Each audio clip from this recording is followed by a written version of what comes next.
Hello, welcome to News Now on TV360. I am Fidelia Aguncha. We begin the news with details from the big announcement in Zimbabwe. Less than a week after military officials took over his government, President Robert Mugabe has now announced his resignation. The news of his resignation is a far cry from his previous stance in a speech on Sunday where he insisted he was still the country's leader. The resignation was announced by the Speaker of the country's parliament, Jacob Mudenda, sparking wild celebrations in the House. It came as the legislature was attempting to begin an impeachment proceeding against the 93-year-old who has been leading the country since 1980. Meanwhile, dismissed Vice President Emerson Mnangagwa is expected to take over as president. We return to Nigeria with news of the suicide bomb attack that rocked Mubi in Adamawa State on Tuesday morning. The death toll in the unfortunate incident has now risen to 50. The attack, which was confirmed by the state police spokesperson Uthman Abubakar, was carried out by a teenage suicide bomber. The bomber allegedly detonated his explosive device at a mosque after an early morning prayer at about 5:20 a.m. The attack is considered one of the deadliest in 2017. President Muhammadu Buhari has now reacted to the deadly attack. In a statement, the president described the attack as very cruel and dastardly. Buhari, while commiserating with families of the several victims, government and people of the state, assured government will do everything required to secure the state from the deadly menace of Boko Haram. He urged the people in the entire northeast to be more vigilant and report suspicious persons to security agencies in order to avert further attacks on soft targets by the terrorist sects. Still on Adamawa State now, about 20 people were killed and several others injured following a clash between farmers and Fulani herdsmen in Numan local government area of Adamawa State. The attack was said to have occurred on Monday night as a result of the killing of a farmer by suspected Fulani herdsmen, resulting in a reprisal attack by farming communities in the local government area. The State Commissioner of Police, Moses Jitobu, who confirmed the attack, assured the perpetrators will be brought to book. Meanwhile, the State Governor Mohammed Jibrila has sent a delegation led by Deputy Governor Martins Babale to assess the situation. The Nigerian Senate has postponed its planned deliberations on the 2018 budget proposal. Senate President Bukola Saraki on Tuesday announced the debate has been moved to November 28. Saraki said the postponement was due to the delay in the passage of the 2018 to 2020 medium-term expenditure framework and distribution of budget documents. The House of Representatives will also begin debate on the proposal next Tuesday. President Muhammadu Buhari has rejected 2 bills forwarded to him by the National Assembly. The president's decision was conveyed in a letter read by Senate President Bukola Saraki during plenary on Tuesday. The 2 bills rejected are for the establishment of the University of Wukari and Chartered Institute of Treasury Management Establishment Bill 2017. The president cited several wordings in both bills as his reason for withholding his assent. For Nigeria to win the war against corruption, efforts of government and anti-corruption agencies must be complemented by the determination of the people to build a just and accountable society. This is the submission of speakers at a 2-day workshop aimed at training civil society groups, journalists, anti-corruption agencies and other stakeholders on how to track Nigeria's stolen funds stashed abroad. It was a gathering of stakeholders in the anti-corruption campaign in Nigeria: NGOs, journalists, lawyers, anti-corruption agencies, the police, bloggers, and other interested persons. The purpose of the workshop is simple: how to track funds stolen from Nigeria and kept abroad. It is believed that one of the major challenges where corruption is still thriving in Nigeria is because there is not enough knowledge on how to track the funds once it leaves the shores of the country. This workshop, therefore, is to teach participants on how to use technology to search for how stolen funds are spent in Europe. I think Europe especially is coming to recognize that corruption in Africa is affecting them. because most of these migrants you see who cross the Sahara Desert and the sea, Mediterranean Sea, to come to Europe are victims of social inequality and social injustice. So, and they're now becoming social problems in the doorstep of Europe. If you go to Spain now, to some cities in Spain, they are occupied by migrants who are living on the streets. Some go into crime when they have nothing else to do. Bearing that in mind, they now recognize that you need to tackle the problem from within Africa, stop corruption. For us, is to bring the fight against corruption, tracking illicit funds and then tracing some of them, and then also reaching out to the international organizations to freeze those assets and then have them repatriated to Nigeria. Yeah, recovery is not a problem. They are being recovered everywhere. The problem is returning. These developed countries are very good at recovery. They will seize those properties, but keep them. To get them to return them is a big problem. For Femi Falana, a senior advocate of Nigeria, it is time for the narrative on corruption in Africa to change. Unlike a situation where we normally blame the victims of corruption, i.e., African countries are corrupt, we are now taking it to the actual promoters of corruption, and that is the West. We are blaming Western countries, blaming Western financial institutions for turning the other eye, while criminals from Africa bring looted wealth and keep it in their banks. If there are no banks to warehouse these funds, people will not take them out of the country. And that is why we need to take advantage of the provisions of the United Nations Convention Against Corruption to demand collaboration with Western governments in retrieving and repatriating the looted wealth of our country. And our government must stop accepting the blame from the West. It's about the entire kleptomaniac class. We want them to feel unsafe. We want them to feel exposed. They should know that everyone is watching them. And in this day and age, anyone can actually show what is going wrong. So we are dying from the diversion of the monies that we should have been using to develop infrastructure, hospitals, water systems. We are dying from the lack of availability of this, infrastructure and alternative things we should have been spending money on. The journey of 1,000 miles, of course, starts with a step. This step, the organizers believe it is the right one that will reduce corruption drastically in Nigeria. Tunji Olanipekun, TV360, Lagos. Now, as part of the federal government's effort to recover its looted funds, a presidential advisor on justice reforms has revealed the government is close to recovering $321 million from Switzerland.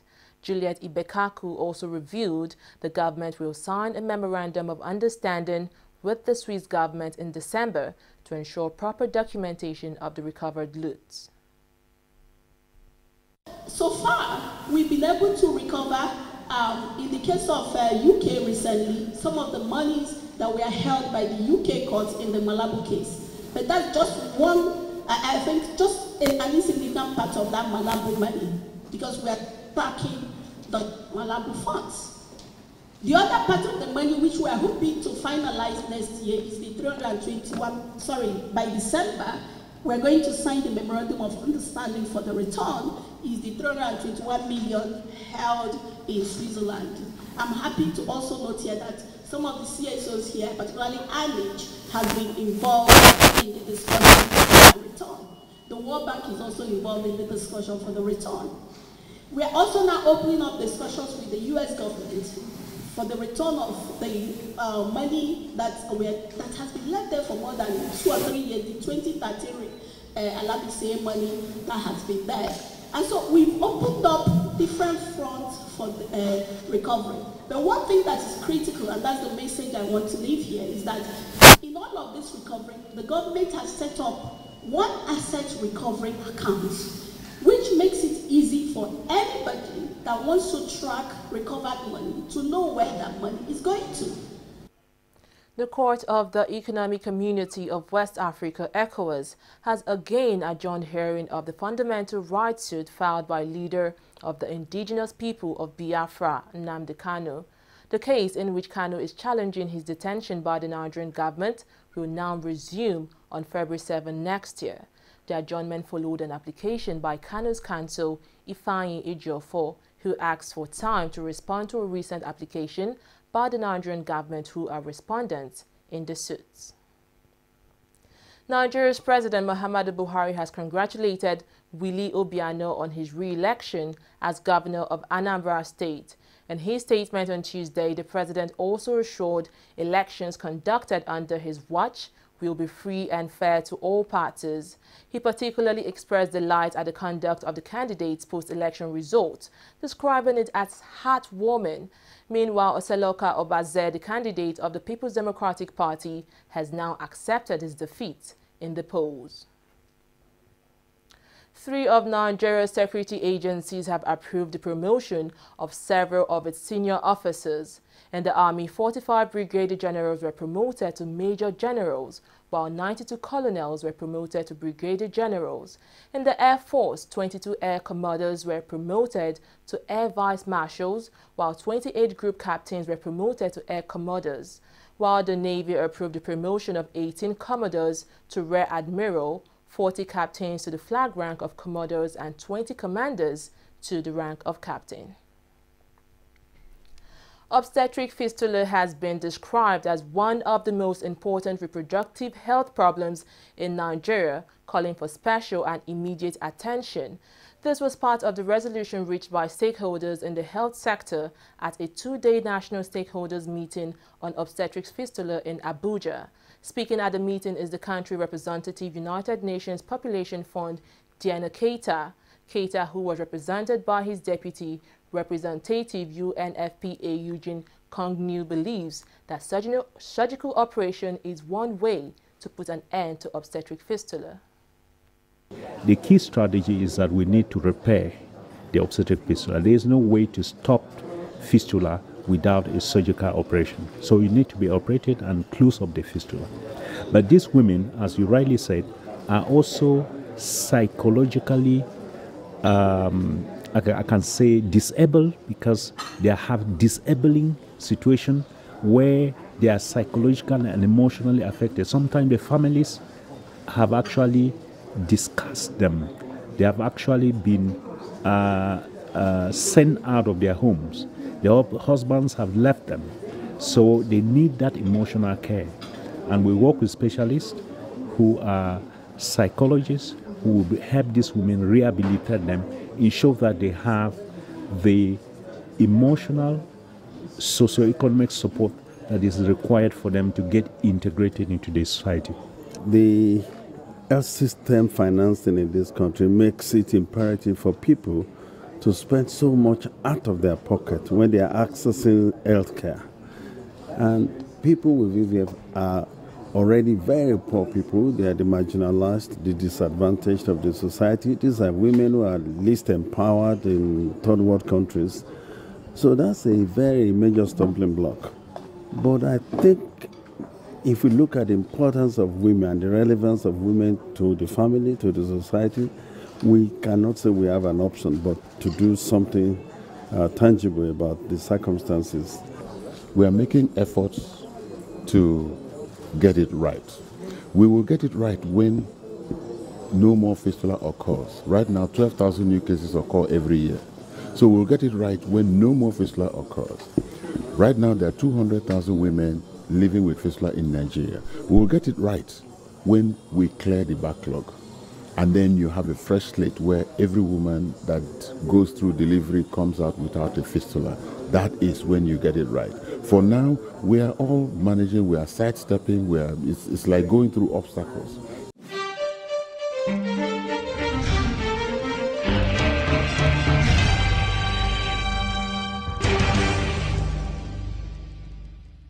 Corruption not in my country. How work? Oh, correct, Oga. What is it that you are doing? Oga, they come out the part now. Make we go sell for. Oga, na correct kuzabi this so. Oga Titus and him boys them. They do one. They will commot the original parts, sell them, make plenty kusa. No wonder our customers bring the generator back to our workshop because they're bad. And not because of stuff. Now because they overuse the generator. Plus say NEPA no they give them electricity. Before I open my eye, Makachuku, look at my talk in the heaven. Replace this original generator parts back inside this generator of my customer. In short, before we do them, front jump. One, four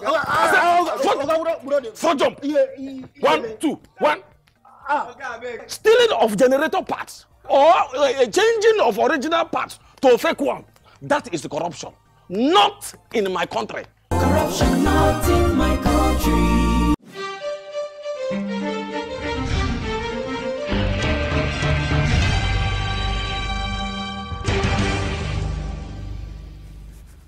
Let's look at business stories with Ngozi Okoye.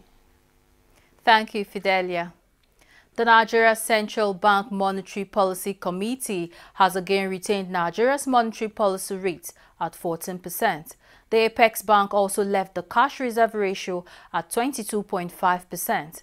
CBN Governor Godwin Emefiele said only one of the 9 members of the committee voted against the decision. According to him, the interest rate was upheld by prevent pressure on the exchange rate. The committee noted with satisfaction the second consecutive quarterly growth in real GDP, following 5 quarters of contraction. In addition, members welcomed the relative stability in the exchange rate, particularly the narrowing premium and the very slow deceleration in consumer price inflation, largely attributable to base effects.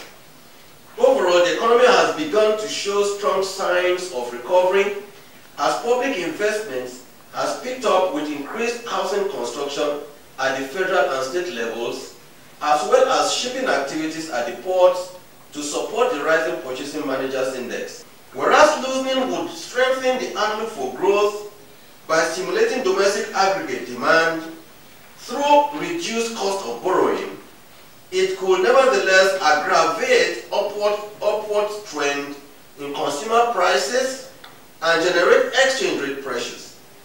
Committee also feels that loosening would worsen the current account balance of the country through increased importation. On the argument to hold, the committee believes that key variables have continued to evolve in line with the current stance of macroeconomic policy and should be allowed to fully manifest. Members noted that the developments in output and inflation in particular required effective close monitoring in order to gain clarity on the medium-term optimal path of monetary policy. In consideration of the foregoing, the committee decided by a vote of 8-1 to retain monetary policy rate at 14% alongside all other policy parameters. Still on CBN, the Apex Bank has injected $210 million into the foreign exchange market as part of its latest intervention. Figures obtained from the bank reveal that the interventions were in the wholesale, small and medium enterprise and invisible windows. It offered the total sum of $100 million to the wholesale segment, while the SME segment received the sum of $55 million. Similarly, the invisible segment, comprising tuition fees, medical payment and basic travel among others, received an allocation of $55 million. All rose on Tuesday, supported by expectations of an extension next week to OPEC's output cuts. However, prices remained under pressure from signs of high output in the United States. Brent crude oil was up 17 cents at $62.39 a barrel, while U.S. light crude was at $56.72. Meanwhile, analysts say Brent was expected to fluctuate in a narrow range from $61 to $63 as the market awaited the outcome of the Organization of Petroleum Exporting Countries meeting on November 30. Equities market closed today on a negative note at the Nigeria Stock Exchange after trading in greens for 3 consecutive days. The composite all-share index appreciated by 0.52 to close at 36,634.89 basis points as against 0.24% appreciation recorded previously. Nestle, Okomu Oil Palm, International Breweries, and Unilever Nigeria PLC were the top on the advancers list for the day. On the decliners list were Nigeria Breweries losing by 3.25%, Fort Oil, Flour Mill Nigeria PLC, and Zenith Bank inching down by 8.86, 4.99, and 2.96% respectively. The top trader stocks in the terms of volume were Tantalizer, Fidelity Bank, First City Monument Bank, and Zenith Bank. A total turnover of 257.929 million shares worth 3.293 billion naira in 3,423 deals traded on the floor of the market. And that's it on business news. We'll take a break now. When we return, we'll bring you more stories. Stay with us.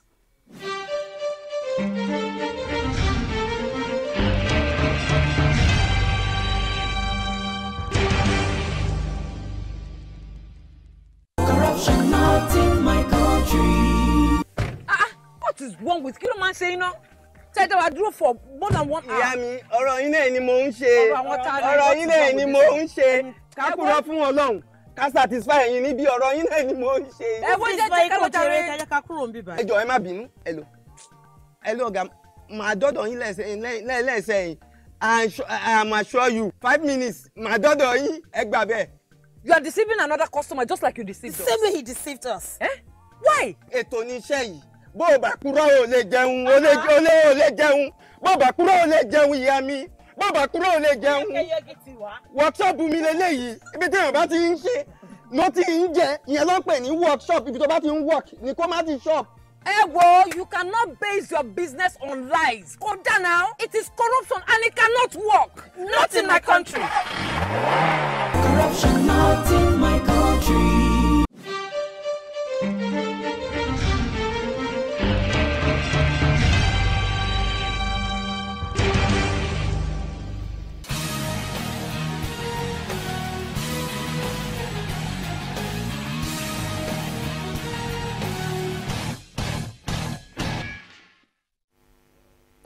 Moving on to the world of sports now, Nigeria's football chief Amaju Pinnick has been included in a committee set up by the Confederation of African Football to support the continent's World Cup representatives. The committee is to be chaired by CAF's first Vice President Kwesi Nyantaki. Other members include CAF Executive Committee member Kalusha Bwola and President of Egypt, Morocco, Senegal and Tunisia's FAs. The committee is to map out a kind of support that CAF can provide to African representatives at the competition. FIFA's Ethics Committee on Tuesday slapped lifetime bans on 3 former world football executives who have all pleaded guilty to corruption charges in U.S. courts. Rafael Esquivel, a former head of the Venezuelan Football Association, Nicaragua's Julio Rocha, a former FIFA development officer, and Richard Lai of Guam, who served on FIFA's auditing body, have all been barred from any further involvement in the sport. The three are among the 42 officials and marketing executives who have been indicted by the United States Justice Department as part of its sprawling probe into football corruption. Everton striker Ouamouo Niasse has been charged with diving by the Football Association after winning a contested penalty against Crystal Palace on Saturday. The Senegalese is the first player to be charged under the new laws. He can choose to respond to the charge by 6 p.m. tonight. Following this deadline, a panel of 3 will consider the charge. Well, that's all on News Now. Thanks for watching. I am Fidelia Aguncha.